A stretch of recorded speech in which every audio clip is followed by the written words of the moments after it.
അസ്സലാമു അലൈക്കും. ഇന്ന് വളരെ ഹെൽത്തി ആയിട്ടുള്ള 2-3 റെസിപ്പീസാണ്. അതിനായി ആദ്യം ഒരു കടായി അടുപ്പിൽ വെച്ചിട്ടുണ്ട്. അതിലേക്ക് 2 ടീസ്പൂൺ നെയ്യാണ് ചേർത്ത് കൊടുത്തിരിക്കുന്നത്.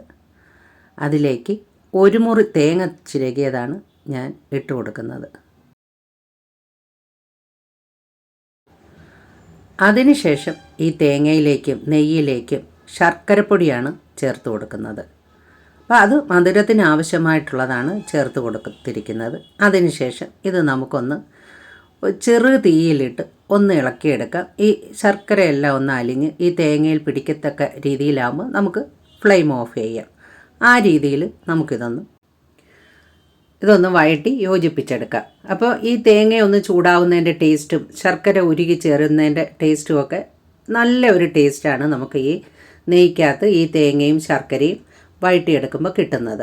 അത് ആ പാത്രത്തിൽ നിന്ന് മാറ്റിയ ശേഷം അതേ പാത്രത്തിൽ തന്നെ 1 ടീസ്പൂൺ നെയ്യും കൂടെ ചേർത്ത ശേഷം 1/4 കിലോ റാഗിപ്പൊടിയാണ് ചേർത്ത് കൊടുത്തിരിക്കുന്നത്. അപ്പോൾ 250 ml ഒരു കപ്പിലാണ് ഞാൻ റാഗിപ്പൊടി എടുത്തിരിക്കുന്നത്. അതാണ് ചേർത്ത് കൊടുത്തിരിക്കുന്നത്. അപ്പോൾ ഇതെല്ലാം നമ്മൾ ലോ ഫ്ലെയിമിലിട്ടാണ് വറുത്തെടുക്കുന്നത്. അപ്പോൾ ഈ റാഗിപ്പൊടി നമുക്ക് ആ നെയ്ക്കകത്തിട്ട് ഒന്ന് ചൂടാക്കി അതിൻ്റെ പച്ചമണമൊക്കെ ഒന്ന് മാറുന്ന രീതിയിൽ ഒന്ന് വറുത്തെടുക്കാം. അപ്പോൾ റാഗിപ്പൊടി വറുത്തെടുത്ത് കഴിയുമ്പോൾ അതിൻ്റെ മണമൊക്കെ വന്നു കഴിയുമ്പോൾ നമുക്കിതിലേക്ക് ഒരു 4 ടേബിൾ സ്പൂൺ ഗോതമ്പ് പൊടിയെടുത്ത് അത് കട്ടയില്ലാതെ കലക്കിയെടുത്ത ശേഷം അതിലൊരല്പം ഉപ്പും കൂടെ ചേർത്ത് ഇതിനാവശ്യമായ ഉപ്പും കൂടെ ചേർത്താണ് പിന്നീട് ഞാൻ ഇതിലേക്ക് ചേർത്ത് കൊടുക്കുന്നത്. അപ്പം ഈ റാഗിപ്പൊടി കൊണ്ട് മാത്രം വേണമെങ്കിലും ചെയ്യാം. നമുക്ക് ഇത് ഞാൻ ഗോതമ്പ് പൊടിയും കൂടെ ചേർക്കുന്നത് ഈ റാഗിപ്പൊടിക്ക് നല്ലൊരു പിടുത്തം കിട്ടാൻ വേണ്ടിയിട്ടാണ്. അപ്പോൾ രണ്ടും ഹെൽത്തി ആയിട്ടുള്ള വിഭവങ്ങളാണല്ലോ. അങ്ങനെ രണ്ടും കൂടെ ചേർത്ത് വീണ്ടും നമുക്കിതൊന്ന് അടുപ്പിൽ വെച്ച് തന്നെ ഒന്ന് കുഴച്ചെടുക്കുന്ന രീതിയിൽ നമുക്കൊരല്പം വെള്ളവും കൂടെ ചേർത്ത് നമുക്കിതൊന്ന് ഇളക്കി യോജിപ്പിച്ചെടുക്കാം. അപ്പോൾ ഈ മാവെല്ലാം നന്നായിട്ടൊന്ന് വെള്ളമയമൊക്കെ ചേർന്ന് ഒന്ന് നമുക്ക് ഉരുട്ടിയെടുക്കാൻ പറ്റുന്ന രീതിയിൽ ആയിക്കിട്ടും. ഇതെല്ലാം ചെറു തീയിലിട്ടാണ് ഞാനിത് ചെയ്തെടുക്കുന്നത്. കാരണം ഇതിൻ്റെ എല്ലാം ആ പച്ചമണം മാറി കിട്ടുമ്പോഴാണ് ഇത് നമ്മൾ ചെയ്തെടുക്കുമ്പോൾ നല്ല ടേസ്റ്റ് കിട്ടുന്നത്. അതിന് വേണ്ടിയിട്ടാണ് ഇങ്ങനെ ചെയ്യുന്നത്. അപ്പോൾ ഈ റാഗിപ്പൊടി മാത്രം ചെയ്യാൻ ഇഷ്ടമുള്ളവർക്ക് അങ്ങനെ ചെയ്യാം. ശർക്കര പൊടി അല്ലാത്തവർക്ക് നമുക്ക് ഒരല്പം പാനി കാച്ചി വേണമെങ്കിലും നമുക്ക് അതിലേക്ക് അതൊന്ന് അരിച്ചെടുത്ത ശേഷം അതിലേക്ക് തേങ്ങയിട്ട് ഇളക്കിയെടുക്കാവുന്നതാണ്. അപ്പോൾ ഏത് രീതിയിൽ വേണമെങ്കിലും ഇത് ചെയ്തെടുക്കാം. അതിനുശേഷം നമുക്ക് ഈ മാവ് ഒന്ന് അയച്ചെടുക്കാം. അപ്പോൾ അയച്ചെടുത്ത ശേഷമാണ് നമ്മളിത് കൊഴുക്കട്ട ഉണ്ടാക്കുന്നത്. അപ്പോൾ റാഗിയുടെ കൊഴുക്കട്ടയാണ് ഞാനിപ്പം ആദ്യമായിട്ടുണ്ടാക്കുന്നത്. റാഗിയും ഗോതമ്പ് പൊടിയും ചേർന്ന് കൊഴുക്കട്ടയാണ് ആദ്യമായി ഉണ്ടാക്കുന്നത്. അതിനായി മാവ് നന്നായിട്ടൊന്ന് അയച്ചെടുക്കാം. അപ്പോൾ നമ്മുടെ ഈ കൊഴുക്കട്ടയ്ക്ക് നല്ല ടേസ്റ്റ് ആയിരിക്കും. അപ്പോൾ മാവ് അയച്ചെടുക്കുന്നതനുസരിച്ച് നമ്മുടെ കൊഴുക്കട്ട നല്ല സോഫ്റ്റ് ആയിട്ടിരിക്കുകയും ചെയ്യും. അങ്ങനെ മാവെല്ലാം അയച്ചെടുത്ത ശേഷം നമുക്ക് ഓരോ ബോൾസായിട്ട് നമ്മുടെ ഇഷ്ടത്തിനനുസരിച്ചുള്ള ബോൾസായിട്ട് എടുക്കാം. വലിയ രീതിയിൽ വേണമെങ്കിൽ വലിയ രീതിയിലെടുക്കാം, ചെറിയ രീതിയിൽ വേണമെങ്കിൽ ചെറിയ രീതിയിലെടുക്കാം. ഇതിലേക്ക് നമ്മൾ തേങ്ങയും ശർക്കരയും നെയ്യും ഒക്കെ ചേർത്ത് വെച്ചിരിക്കുന്ന ആ കൂട്ട് നമുക്ക് ഈ കൊഴുക്കട്ടയിലോട്ട് ചേർത്ത് കൊടുക്കാം. അപ്പോൾ അതാണ് ഇതിൻ്റെ കൂടുതൽ ടേസ്റ്റ് നൽകുന്നത്. അപ്പോൾ നെയ്യിൽ ചേർത്തെടുത്തിരിക്കുന്നത് കൊണ്ട് തന്നെ നല്ലൊരു ടേസ്റ്റാണ് നമ്മുടെ ഈ കൂട്ടിന്, ശർക്കരയും തേങ്ങയുമായിട്ടുള്ള കൂട്ടിന്.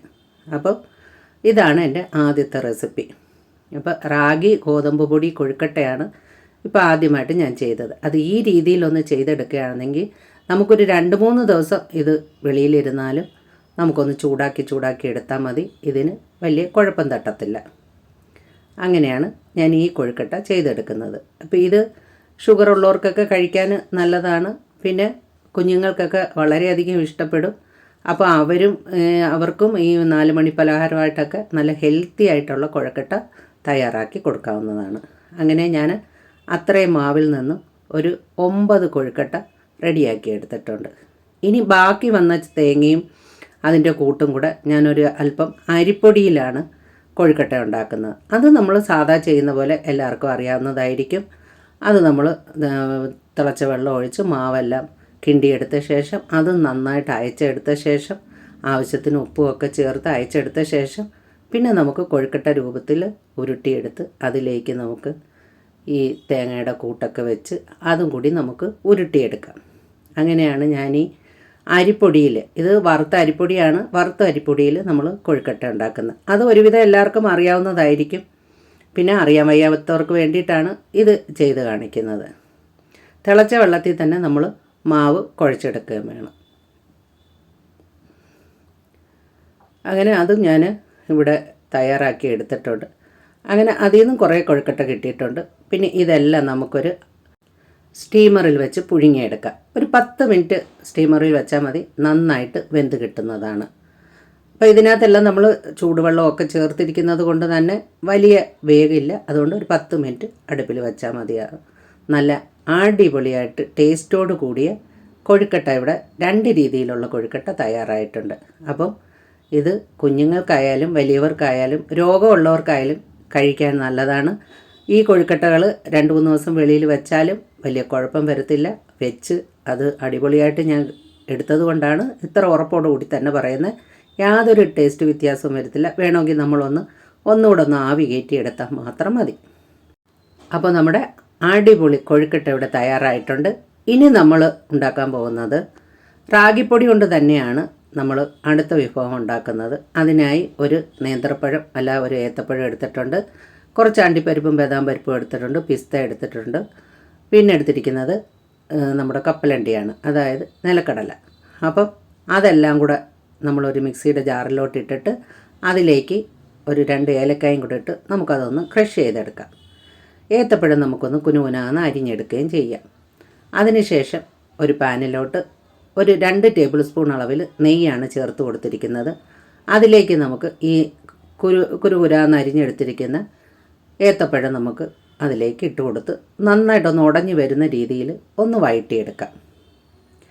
അങ്ങനെ നന്നായിട്ടൊന്ന് വഴറ്റിയെടുത്ത ശേഷം അതിലേക്ക് നമ്മൾ ക്രഷ് ചെയ്ത് വെച്ചിരിക്കുന്ന നമ്മുടെ ഈ നട്ട്സ് എല്ലാം ചേർത്ത് കൊടുക്കാം. അപ്പം നട്ട്സ് നമ്മുടെ കയ്യിൽ ഏതൊക്കെ ഉണ്ടോ അതെല്ലാം നമുക്ക് എടുക്കാം. ഒന്നുമില്ലെങ്കിലും നമുക്ക് കുറച്ച് അണ്ടിപ്പരിപ്പെങ്കിലും എടുത്ത് നമുക്കിത് ചെയ്യാവുന്നതാണ്. നട്ട്സ് ഒന്നുമില്ലെങ്കിലും നമുക്കിത് ചെയ്തെടുക്കാവുന്നതാണ്. ഇതിപ്പോൾ ഈ നട്ട്സൊക്കെ നമ്മുടെ വീട്ടിലുള്ളത് കൊണ്ടാണ് ഞാനിതിൽ ചേർത്തിരിക്കുന്നത്. ഇനി ഇതിലേക്ക് നമ്മൾ ചേർക്കുന്നത് റാഗിപ്പൊടിയാണ്. റാഗിപ്പൊടി ഒരു 350 ml ഞാൻ ചേർക്കുന്നുണ്ട്. അതായത് ആദ്യം ഒരു 250 ml എടുത്തിട്ട് പിന്നെ അതിൻ്റെ ഒരു പകുതിയും കൂടെ നമ്മൾ ഇതിലോട്ട് ചേർക്കുന്നുണ്ട്. അപ്പം അതൊക്കെ നമ്മുടെ ഇഷ്ടത്തിനനുസരിച്ച് പൊടിയെടുക്കാവുന്നതാണ്. അതിനുശേഷം നമുക്ക് ആ റാഗിപ്പൊടി എല്ലാം കൂടി ഈ നമ്മൾ വഴറ്റിയെടുത്തിരിക്കുന്ന ഈ കൂട്ടിലേക്ക് ചേർത്ത് കൊടുക്കാം. അപ്പം എന്നിട്ട് അത് നന്നായിട്ടൊന്ന് ചെറുതീയിലിട്ട് മിക്സ് ചെയ്തെടുക്കാം. അപ്പോൾ ഇതും നമ്മളെല്ലാം ചെറുതീയിലാണ് ചെയ്യുന്നത്. ആ ഏത്തപ്പഴം വഴറ്റുമ്പോഴും ആ നട്ട്സ് ഇട്ട് കൊടുക്കുമ്പോഴും മാത്രമാണ് നമ്മൾ ഒരു മീഡിയം ഫ്ലെയിമിൽ വെക്കുന്നത്. പിന്നീടെല്ലാം ചെയ്യുന്നത് ലോ ഫ്ലെയിമിലാണ്. അങ്ങനെ അതെല്ലാം ഒന്ന് റെഡിയായി കിട്ടിക്കഴിയുമ്പോൾ നമ്മൾ ഇതിനകത്തോട്ട് ശർക്കര പാനിയാണ് ചേർത്ത് കൊടുക്കുന്നത്. ശർക്കര ഉരുക്കിയെടുത്ത് ഒന്ന് അരിച്ചാണ് നമ്മൾ ഇതിലേക്ക് ചേർത്ത് കൊടുക്കുന്നത്. അപ്പോൾ ഈ 2 രീതിയിൽ കാണിക്കുന്നതും നിങ്ങൾക്ക് വളരെ പ്രയോജനകരമാകത്തക്ക രീതിയിലാണ്. ചിലരുടെ കയ്യിൽ ശർക്കര പൊടി കാണത്തില്ല, ശർക്കര അല്ലാത്ത ഉണ്ടയായിട്ടുള്ളതായിരിക്കും കാണുന്നത്. അതുകൊണ്ടാണ് ഇങ്ങനെ 2 രീതിയിൽ കാണിക്കുന്നത്. ഇനി നമുക്ക് ആ ശർക്കര പാനിയിലിട്ട് നന്നായിട്ട്, അപ്പോൾ ശർക്കര പാനി നമ്മുടെ ഈ മാവിനനുസരിച്ചിട്ട് ചേർത്ത് കൊടുക്കണം. എന്നിട്ട് നന്നായിട്ട് നമ്മൾ അതിനകത്തിട്ട് ഈ മിക്സ് നന്നായിട്ടൊന്ന് മിക്സ് ചെയ്തെടുക്കാം. അപ്പോൾ ശർക്കര പാനി ചേർക്കുന്ന കൂട്ടത്തിൽ കുറച്ച് തേങ്ങയും കൂടെ നമുക്കിതിലേക്ക് ചേർത്ത് കൊടുക്കാവുന്നതാണ്. അതിനുശേഷമാണ് നമ്മളിതെല്ലാം കൂടെ മിക്സ് ചെയ്യുന്നത്. അതിനുശേഷം നമുക്കിതൊന്ന് തണുക്കാൻ വെക്കാം. ഈ സമയത്ത് വേണമെങ്കിൽ ഒരല്പം നെയ്യും കൂടെ ഒക്കെ നമുക്ക് ചേർത്ത് കൊടുക്കാവുന്നതാണ്. അതൊക്കെ അവരവരുടെ ഇഷ്ടത്തിനനുസരിച്ച് ചേർത്ത് കൊടുക്കാം. ഇനി ഒരല്പം ഉപ്പ് ചേർത്ത് കൊടുക്കാം. അപ്പോൾ മധുരം ഒന്ന് ബാലൻസ് ചെയ്യാൻ ആവശ്യമായിട്ടുള്ള ഉപ്പാണ് ഞാനിപ്പോൾ ചേർത്ത് കൊടുക്കുന്നത്. അതിനുശേഷം നമുക്കിത് തണുക്കാനായിട്ട് മാറ്റി വെക്കാം. ഇപ്പം ഞാൻ ഈ കാണിക്കുന്നത് ഞാൻ നാട്ടിൽ നിന്ന് കൊണ്ടുവന്ന ഇലയാണ്. ഈ ഇല ഞാൻ കൊണ്ടുവന്നിട്ട് ഒരു 2 ആഴ്ചയോളമായി. ഇത് നമ്മൾ ഫ്രിഡ്ജിൻ്റെ അടിയിലത്തെ തട്ടിൽ ഒരു മിനി കവറിലിട്ട് സൂക്ഷിച്ചിട്ട് ആണ് എടുക്കുന്നത്. ഇതേ നോക്ക്, നല്ല അടിപൊളിയായിട്ടാണ് ഇരിക്കുന്നത്. അപ്പോൾ നാട്ടിൽ നിന്ന് വരുന്നവർക്കൊക്കെ വാഴയില ഇങ്ങനെ മുറിച്ച് നന്നായിട്ട് പാക്ക് ചെയ്ത് ഒരു മിനി കവറിലിട്ട് കൊണ്ടുവരാവുന്നതാണ്. അങ്ങനെ ആ എടുത്ത ഇലയിലോട്ടാണ് ഞാൻ ഈ അടയായിട്ട് ഇത് ചെയ്തെടുക്കുന്നത്. ഇത് അടയായിട്ടോ ബോൾസായിട്ടോ ഏത് രീതിയിൽ നമുക്ക് കഴിക്കാൻ ആഗ്രഹമെന്ന് വെച്ചാൽ ആ രീതിയിൽ ചെയ്തെടുക്കാം. ഇതിപ്പോൾ ഞാൻ അടയായിട്ടും ചെറിയ ബോൾസായിട്ടും ഒക്കെ ചെയ്ത് കാണിക്കുന്നുണ്ട്. ഇത് ഇങ്ങനെ തന്നെ ഒന്ന് പരത്തി നമുക്ക് ഏത് രീതി വേണമെങ്കിലും ഷേപ്പാക്കി പരത്തി നമുക്ക് അപ്പച്ചമ്പി വെച്ച് പുഴുങ്ങിയെടുക്കാവുന്നതാണ്. അപ്പച്ചമ്പിലോ സ്റ്റീമറിലോ വെച്ച് പുഴുങ്ങിയെടുക്കാവുന്നതാണ്. അപ്പോൾ ആ രീതിയിലാണ് ഈ റെസിപ്പി ഞാൻ ചെയ്യുന്നത്. അപ്പം ഇതും ഹെൽത്തി ആയിട്ടുള്ള, വളരെ ഹെൽത്തി ആയിട്ടുള്ളൊരു റെസിപ്പിയാണ്. അപ്പോൾ നിങ്ങളുടെ കയ്യിൽ ഈ റാഗിപ്പൊടിയൊക്കെ ഉണ്ടെങ്കിലും ഈ ചേരുവകളൊക്കെ ഉണ്ടെങ്കിൽ തയ്യാറാക്കി നോക്കാൻ പറ്റുന്നതും കുഞ്ഞുങ്ങൾക്ക് വൈകിട്ട് സ്കൂളിൽ നിന്ന് വരുമ്പോൾ കൊടുക്കാനും നമുക്ക് മുതിർന്നവർക്ക് കഴിക്കാനും രാത്രി ഭക്ഷണമായിട്ടും രാവിലെ ബ്രേക്ക്ഫാസ്റ്റായിട്ടും ഒക്കെ നമുക്കിത് കഴിക്കാവുന്നതാണ്. അപ്പം ഏത് രീതിയിൽ വേണമെങ്കിലും നമുക്ക് റാഗിപ്പൊടി വെച്ച് പല രീതിയിലുള്ള ഭക്ഷണങ്ങൾ ചെയ്ത് കഴിക്കാം. റാഗിപ്പൊടി വളരെ ഹെൽത്തി ആയിട്ടുള്ള ഒരു വിഭവമാണ്. കാരണം നമ്മൾ അരി, ഗോതമ്പ് ഒക്കെ കഴിക്കുന്നതിനേക്കാളും ഹെൽത്തി ആയിട്ടുള്ളതാണ് റാഗിയിൽ ഒരുപാട് ഫൈബറുണ്ട്. പിന്നെ നമ്മളെ പ്രതിരോധ ശക്തി കൂട്ടാനുള്ള എല്ലാ കാര്യങ്ങളും റാഗിപ്പൊടിയിലുണ്ട്. അപ്പോൾ ഇടയ്ക്കിടയ്ക്ക് നമ്മൾ റാഗിപ്പൊടി കഴിക്കുന്നത് നല്ലതാണ്. അത് ഞാൻ പറയാൻ കാരണമുണ്ട്. നമ്മുടെ ഈ കർണാടകയിലും തമിഴ്നാട്ടിലുമൊക്കെ മെയിനായിട്ട് അവർ കഴിക്കുന്നത് ഈ റാഗി കൊണ്ടുള്ള റാഗി മുദ്ദ ആണ് അവർ കഴിക്കുന്നത്. ചോറിന് പകരം അവർ ഉച്ചയ്ക്കായാലും രാവിലെ ആയാലും ഈ റാഗി മുദ്ദയാണ് കഴിക്കുന്നത്. ഇത് വെള്ളത്തിലിട്ട് കിണ്ടിയെടുത്ത ശേഷം കറികൾ കൂട്ടിയാണ് അവരത് കഴിക്കുന്നത്. പക്ഷേ അവർക്കൊക്കെ, എനിക്ക് ഇവിടെ ഉള്ള മനുഷ്യരെക്കുറിച്ച് അറിയാവുന്നതുകൊണ്ടാണ് ഞാൻ പറയുന്നത്, അവർക്കൊക്കെ ഷുഗറോ പ്രഷറോ അല്ലെങ്കിൽ ശരീരത്തിൽ എന്തെങ്കിലും അസുഖങ്ങളുള്ളതായിട്ട് അവർ പറയുന്നില്ല. അവരൊന്നും ഡോക്ടർമാരെ കാണാറേ ഇല്ലെന്നാണ് പറയുന്നത്. എനിക്ക് പരിചയമുള്ളവരൊക്കെ അങ്ങനെ പറയാം. എൻ്റെ പ്രായത്തിലൊക്കെ ഉള്ളവരുമായിട്ട് എനിക്ക് പരിചയമുണ്ട്. അവരൊക്കെ പറയുന്നത് ഞങ്ങൾ ഈ 2 നേരവും റാഗി മുദ്ദയാണ് കഴിക്കുന്നത്. പക്ഷേ ഞങ്ങൾ ഇതുവരെ ഒരു ഡോക്ടറെയും ഞങ്ങൾ കണ്ടിട്ടില്ല, ഞങ്ങൾക്കൊരു രോഗങ്ങളും ഇല്ല, ഇങ്ങനെയൊക്കെയാണ് പറയുന്നത്.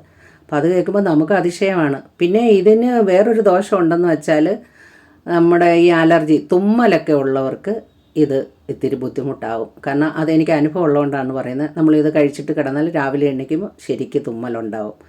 അപ്പോൾ ഈ അലർജി ഉള്ളവർക്ക് ഇച്ചിരി ബുദ്ധിമുട്ടാണ്. എന്നാലും ആ കഫമൊക്കെ അങ്ങ് പോയി കിട്ടും. പിന്നെ നമുക്ക് വലിയ കുഴപ്പം വരത്തില്ല. അപ്പോൾ ഈ വിഭവം നിങ്ങൾക്ക് ഇഷ്ടപ്പെട്ടാൽ ലൈക്ക് ചെയ്യണം, ഷെയർ ചെയ്യണം. ആദ്യമായിട്ട് കാണുന്നവരാണെങ്കിൽ ഒന്ന് സബ്സ്ക്രൈബും കൂടെ ചെയ്യണേ. തൊട്ടടുത്തുള്ള കുഞ്ഞ് ബെൽ ബട്ടനും കൂടെ അമർത്തിയാൽ ഞാനിടുന്ന വീഡിയോയുടെ നോട്ടിഫിക്കേഷനൊക്കെ നിങ്ങൾക്ക് കിട്ടുന്നതായിരിക്കും.